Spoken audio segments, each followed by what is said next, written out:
தாவேக அரசின் வேளாண் பட்ஜெட்டில் உருப்படியாக எதுவும் இல்லை என்றும், சட்டசபையில் தங்களின் கேள்விகளுக்கு தைரியம் இருந்தால் முதல்வர் விஜய் பதிலளிக்க வேண்டும் என்றும் உதயநிதி ஸ்டாலின் சவால்.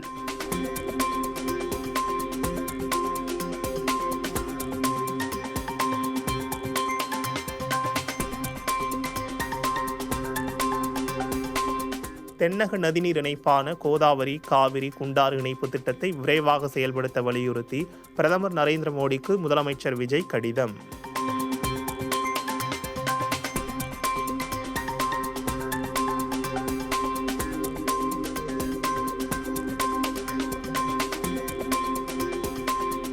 மத்திய அரசு விரைவில் மேற்கொள்ள உள்ள நாடாளுமன்ற தொகுதி மறுவரையறை பணிகள் குறித்து ஆலோசிக்க தமிழகத்தைச் சேர்ந்த அனைத்து எம்பிக்களின் கூட்டத்திற்கு முதலமைச்சர் விஜய் அழைப்பு.